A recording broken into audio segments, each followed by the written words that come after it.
Hello everybody, welcome back to my channel. I'm Hema.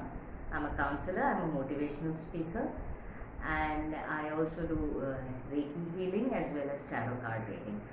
Okay, today's video is going to be the part 2 of parenting. Okay, and one of the difficult times in our lives is the teenage years. So we are going to talk about parents who are having children in the teenage years. Okay, and before I get into the details of what the adolescence means, what the teenage years mean, and how we need to cope as parents with that, I just want all of us as parents to understand one thing, and it is the fundamental thing. This is not just for parents of who have children who are in the teenage years, but this is for all parents. It's the fact is that the children did not ask to be born. Okay, we wanted them, so we brought them into this world. So let's always keep that in mind, that it's because we wanted that we have brought them. Because if you look at things from this perspective, a lot of things will be easily understood, and you would know what exactly to be doing. Okay, so having said that, let's start with today's session. Teenage years is normally like between 10 to 19. Okay, sometimes people say from 13 to 19, but these adolescent years are from 10 to 19. So it's a huge there's almost 9 to 10 years that we're talking about, and this is a transition from being a child and getting into adulthood. So the things that are happening here are basically profound changes. Okay, and these changes are happening at the same time in physical sense, emotional sense, in behavioral sense, and also socially. Okay, psychologically as well as socially. So at a one time there is like this volcano that is erupting, and is keeps on erupting for the children at that time. And we've all been through this. I mean, the adults we have been through this. So this is a general, whatever I'm going to be talking about is a general thing. So it may not be specific, because some people may react like that, some people may not react like that. Okay, some children may not react like that.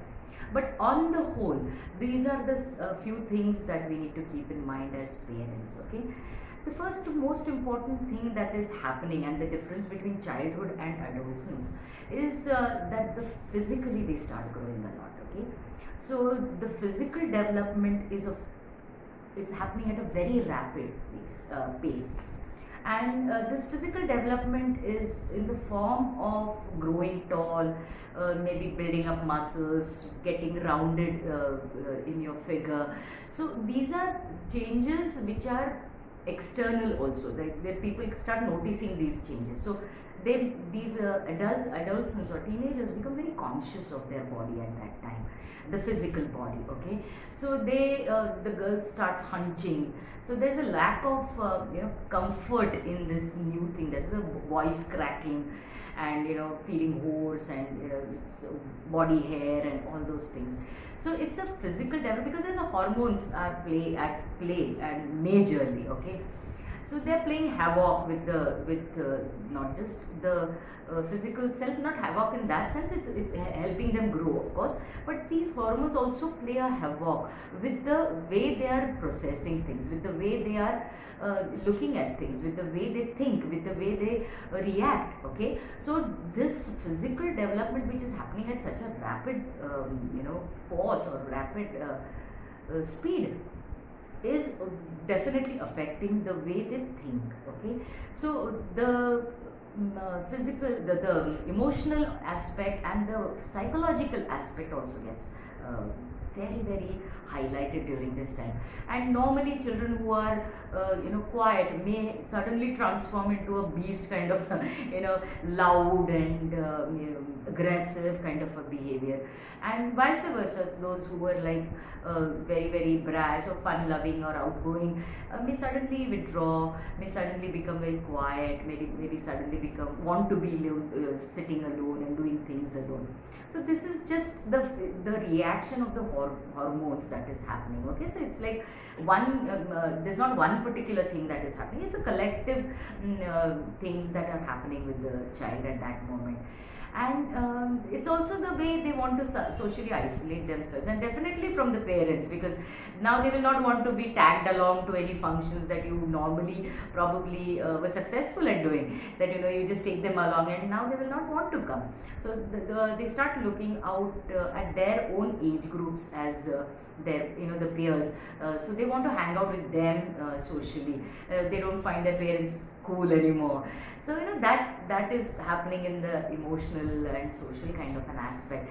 And psychologically, it's a transition of, I'm no more a child, but I'm not even an adult. So I feel like an adult, but I'm not an adult. Okay, so I don't have the rights, I don't have a say in things, and that affects the way they look at. Because the bottom line of all that I have said right now is, and it's a quest for understanding themselves. It's a quest for individuality. Okay, understanding what is happening to me. Okay, so and they're trying to find their place. So it is very often they, as I said, they will not want to be around with parents, is because they feel that they don't belong there at that moment, because of whatever is happening inside there. And children, when they're younger, they are cuddled, they're loved, and they're kissed and all that. They will not want that now, because they'll repel from you wanting to hug them and kiss them, and so it's a feeling of, I have grown up, but there is an aspect of them, there is a part of them which is still craving that childhood kind of a support, and that cocoon that they were in. So it's like breaking out of that egg, and you're not really having the wings to fly as yet. Okay, so it's that transition in between. So this is how you need to look at, as parents we need to look at this stage. Because now the main aspect that I want to cover in this video is, having known this, this is what is happening physically, emotionally, socially, psychologically, and behaviorally. So as a parent, what do I do? Okay, because often there are 2 or 3 complaints that we make as a parent about teenage children, and that is, oh, he or she is a rebel, they just don't listen to me, he just doesn't listen to me, she just doesn't listen to me, and everything I say right, she wants to go left. So okay, that's one complaint that the parents normally have. And the second is, there is he just doesn't want to communicate. There's an emotional barrier. There is just like a wall in between. You get monosyllabic answers, and if you are lucky, you will get them. And he just doesn't even give you eye-to-eye contact. There is just no emotional bonding kind of a thing. That's something that you hear all the time. And the third most common thing I hear is, I'm worried about the kind of company that he is keeping or she is keeping, and with what all is happening around. Don't want to get him or her into some wrong kind of company, doing wrong things, what is not correct for him at this time. So these are the basic things. Okay, so I've brought you 4 do's that we can do. Okay, there are a lot of don'ts, but I will combine them as I go. Okay. So, as I said, just keep, before you hear all this, I'm reminding you of that one sentence that I said earlier, is that remember, you brought them into this world, okay? They didn't ask for it. So, as a parent, there are limitations to how much and clothes you can get, and how much you should get, okay? Especially with the teenagers. The first and the most important thing is, you need to keep a balance. It's all about balance, okay? So, you need to keep a balance between being firm, okay, and being liberal.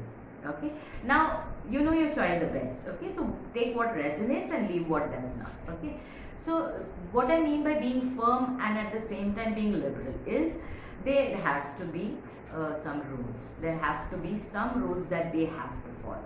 Okay, so these are rules that there is no argument about. So those need to be established very well and in a very calm and friendly manner. Okay, and the second thing, at the same time, you need to be liberal about certain things that now as a parent you have to allow them to do. Okay, because that may be not allowed when they were young, or as a younger child.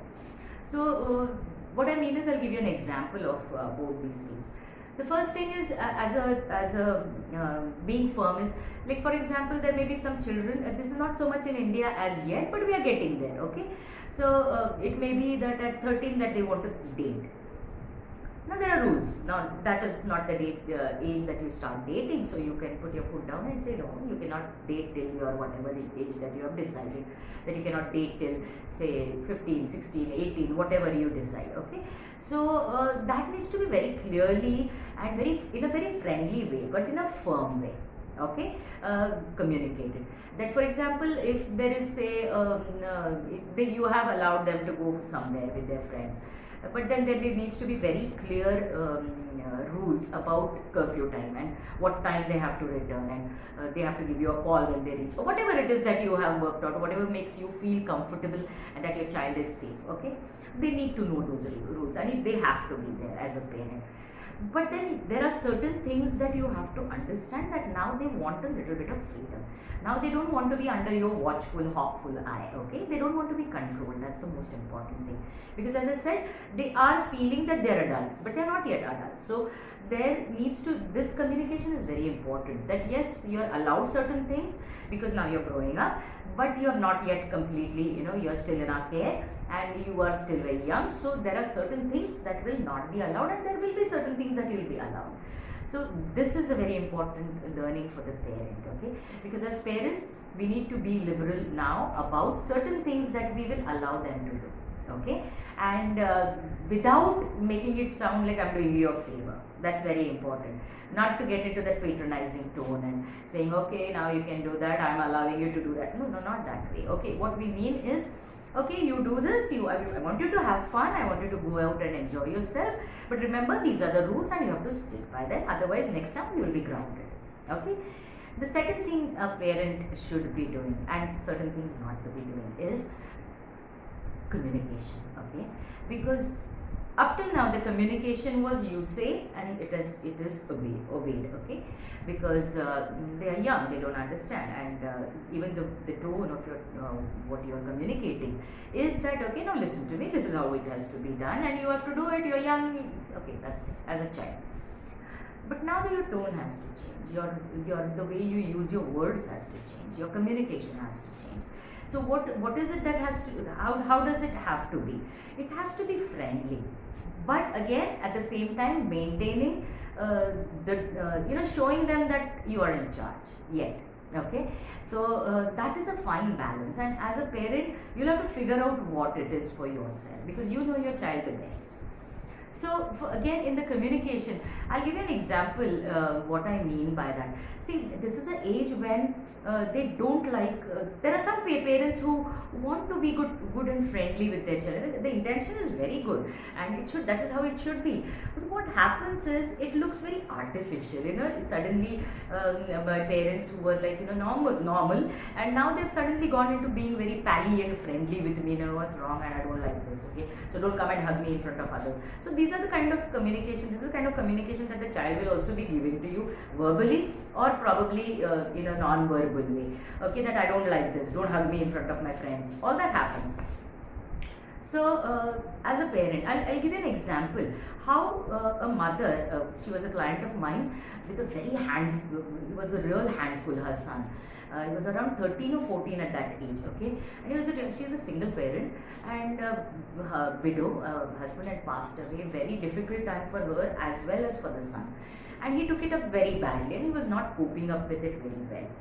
So I'll tell you why I'm giving you this example is, she used certain techniques which worked very well with sort of strengthening her bond with her son. So what she did was, we discussed about what does he talk about, or when he talks with his friends, what is the normal vocabulary that he is using. And this is like, he was 13 or 14 as I said at that age, and she said he uses the word cool very well, often. But everything is cool, or oh, that sucks. Okay, so these are two words that he would use all the time. So I said, okay, what does he use these words in relation with? She said, I don't really know, or I have not really paid attention, but I heard him use it. So we decided on trying to find out what he means when he says it's cool and what he means when he says it sucks. And this activity, she did this with her son, and there was a back and forth, and she learned a lot. And what she did was, first time when she wanted to start this, and he said, they were talking about what kind of gift would he like for Diwali, and he didn't mention anything, as they, no, sometimes they just tell you what they want, and sometimes it's like, okay, whatever, I won't like it anyway, so that kind of an attitude. And she told him something which he really liked, and he said, okay, that's cool. And so then she asked him, what do you mean by cool? So, no, it's not cool. She tried to make it sound like, it's not cool, hot, that kind of a thing. And he said, no, Mama, that's not what I meant. So, then what did you mean? So, he says, cool is something, really cool. So, okay, so explain what is cool. So, then they go into see, there was a poster of Michael Jackson in his room, and he just didn't know, he just turned to her that, he says, Mike or whatever, Michael Jackson, he's cool. So I said, okay. Then there was a picture of a football, Ronaldo or somebody, and she said, that is cool, okay, he is cool. Okay, so, and then they started using these words in what's for dinner, Mom? And she said, I have made this for you. Is that cool? And that sort of formed a bond between them. And then she started using it with her friends, so that he hears this. And there was a friend of hers who called her, and they were having this some discussion. And at the end of it, they decided to meet, and she said, okay, that's cool, I'll see you at that time. And he says, Mom, cool. Okay, so then that's, even for this, she did the same thing for it sucks, and then they figured out what is sucks for him. So she learned a lot about what her son considers cool. I'm just giving you one example. It could be about everything, okay, that we can do this about. And what sucks. So this is a learning for both the parents. It's like an adjusting. It's like a chess game that is happening, because what teenagers definitely do in a very mild way or in a very aggressive and in a very extreme way is they test how far they can go. Okay, so how far, so they'll break some rules to see how far they will be allowed to go.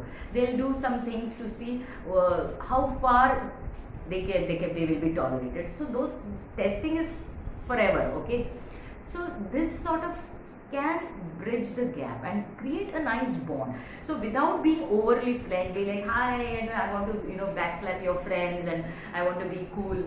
No, so this becomes more positive, where the child does not feel intruded into his space, and yet he knows that, okay, I'm being understood, and my parents are trying their best to sort of understand me or understand what I am going through, which is very important. So your communication, I was talking about the second point, that is communication.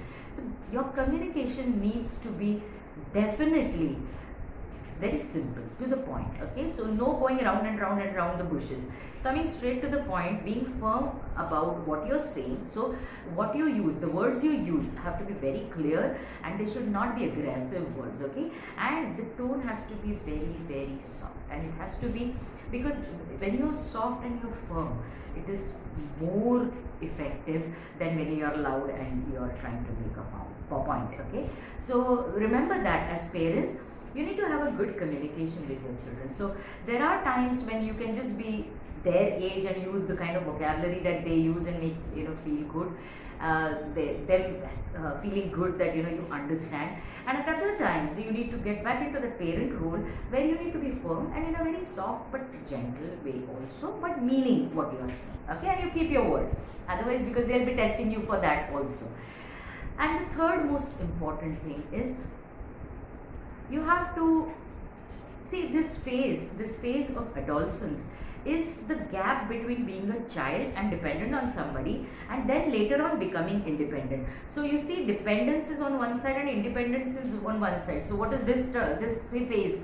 So it is learning to be independent. Okay, so this is the time when parents have to also accept that the child is growing up, and you are teaching him independence, which he probably will start living alone, may go to a hostel to study. So he may be away from you. And now this is the preparation that you as a parent should start with the child. Is when he was a child, he didn't have any responsibilities around the house.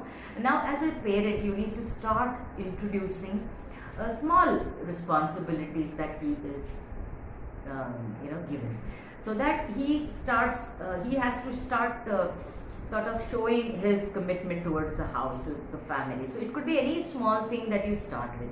So you start giving him responsibility, and you start making him responsible for certain things. Small things like even grocery, okay, to go and shop for grocery. So things like that, or going and paying a bill. Even if you do it online, you make him go to the bank, you make him go to the to pay a bill. So these are the kind of things that you can start. So that is learning how to be independent, learning how to do things on your own. At the same time, it will show that he is a part of the family and he has the responsibilities. That is very, very crucial. So if as a parent we are aware that he is going through a difficult time, she is going through a difficult time. Puberty is extremely challenging. It is very scary because there are changes in your body, especially, which are physical body, which is exciting and scary at the same time. Okay, so for girls it is the menstruation which is starting, which can be extremely a very, very tormenting time. It could be a panic at a time of panic.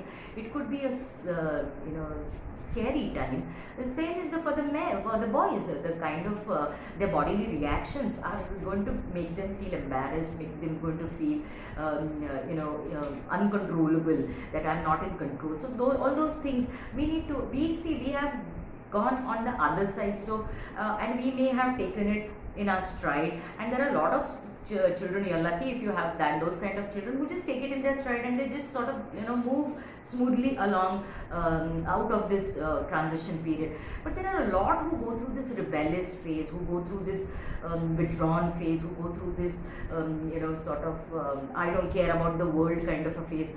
So that is the time when as a parent we don't need to panic. We should not panic, and don't take it personally because he's not reacting to you, he is just generally reacting. Okay, so this is why another important thing, that don't take it personally. So even if he sort of shows some tantrums, throws some tantrums, it's not about you, it's about him.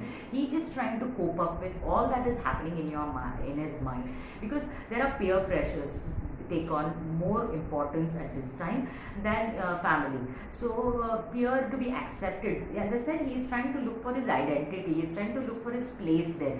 So even sometimes it is doing the wrong thing. So this is the fourth things that I wanted to pay attention to, is being vigilant. Okay, so you have to be vigilant without being like a hawk all the time, like a mother hen clucking behind him. You need to be vigilant. Vigilant of what? You need to be careful about whom you have to be aware of, first of all. Because they sometimes are very, very secretive. They will not share. As I said, there is a wall, emotional wall there. You just cannot break that wall and talk to them. So you need to be aware about who are his friends, whom does he hang out with, and like the friends, you should try and be friendly with the parents of his friends, so that you sort of get a clearer picture, okay, and they can get a better picture, so you can help each other. It's like a group therapy for each other. And being vigilant whether he's into, as I said, bad company, because then you need to really step up and take some action, and even see if he's into some substance abuse, because this is the time when they want to experiment, whether it is with some kind of a substance abuse, as I said, with cigarettes, or even drugs or alcohol, riding at a particular speed, and even sex. Okay, so they are trying to experiment, and they are very, very attracted to it, because the body is changing, the attraction is there, and to be cool, as I said, to be a accepted part of that group which they sort of idolize, is something that we need to be very aware of and be vigilant about it, because you as a parent, you can step in any time, but you don't need to do that at all times. You need to clear the ground and sort of be aware of everything first, and once you're sure that your son and your daughter is okay, then you need to give them a little bit more freedom. As I said, be more liberal. Okay, stop being controlling. And generally, just don't panic at this time. It is a very difficult phase for them, and I'm sure as a parent it must be difficult for all of you. So just have patience. Do your yoga, your meditation, because that will also help you. And genuinely try to be concerned and genuinely try to be curious about what is happening in his life without being inquisitive. Okay, so that will show, give him the space that he requires, and yet shows him that you love him and you are concerned about his welfare. Okay, so I hope that helps. Thank you for watching all my videos. As always, please do like, share and comment and subscribe, of course, and I hope to see you soon again. God bless.